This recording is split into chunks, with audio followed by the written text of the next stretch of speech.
Hello students, welcome back. So today we will be studying Cold War and NAM ये वाला topic. तो पिछले video में NAM के बारे में डिस्कस किया था हमने and the Belgrade conference, Bandung conference, इन सब के बारे में डिस्कस कर चुके हैं. अब कोल्ड वॉर एंड NAM ये वाला टॉपिक डिस्कस करते हैं. तो आपको पता होगा कि कोल्ड वॉर के टाइम पर ही जब कोल्ड वॉर स्टार्ट हो चुका था, NAM का फॉर्मेशन तभी हुआ था.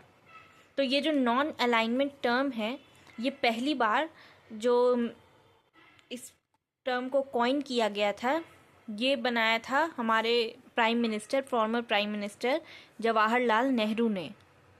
तो इनका मानना ये था कि जो फ्रीडम स्ट्रगल है वो सिर्फ इंडिया का फ्रीडम स्ट्रगल नहीं है, वो पूरे वर्ल्ड का पूरा वर्ल्ड वाइड स्ट्रगल है फ्रीडम की तरफ और प्रोग्रेस की तरफ.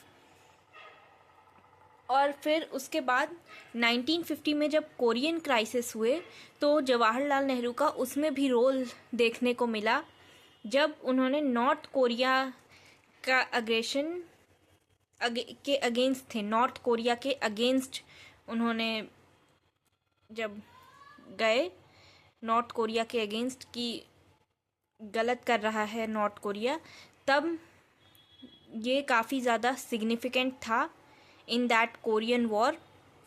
Next, एंग्लो फ्रेंच कॉम्बिनेशन ने जब इजिप्ट के अगेंस्ट स्वेज कैनाल के इशू को लेकर के 1956 में एक्शन लिया, तब भी इंडिया ने इस एक्शन को गलत कहा. एंड इवन चाहे हंगरी में रशिया का इंटरवेंशन हो, उसे भी गलत कहा. तो इस तरह से इन दिस वे जो इंडिया था वो वर्ल्ड पॉलिटिक्स में एक पॉजिटिव फोर्स बन गया था. अब जवाहरलाल नेहरू की डेथ के बाद भी इंडियन गवर्नमेंट ने सेम पॉलिसी अडॉप्ट करी. यहाँ पर आप इमेज जो दिख रही है, इसमें आप देख सकते हैं ये तीनों प्राइम मिनिस्टर और प्रेसिडेंट्स हैं जो फाउंडिंग मेंबर्स थे NAM के. Jawaharlal Nehru and president Nasser and president Tito. अब 7th समिट, जो NAM की 7th समिट थी, वो होल्ड की गई दिल्ली में.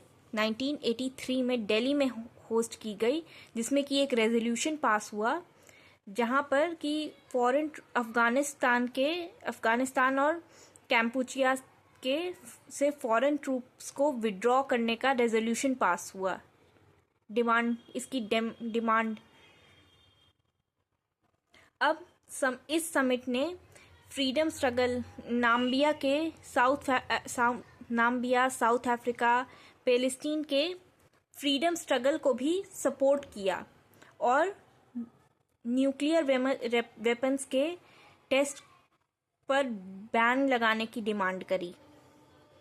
इन सभी कॉन्फ्रेंसेस में इंडिया ने, जो जवाहरलाल नेहरू ने जो फॉरेन पॉलिसी इनिशिएट करी थी, इंट्रोड्यूस करी थी, उसे फॉलो करा, उसे अपहोल्ड करा. एंड जो भी ऑप्रेस्ड लोग थे ऑल ओवर द वर्ल्ड, उनका साथ दिया, उनका सपोर्ट किया.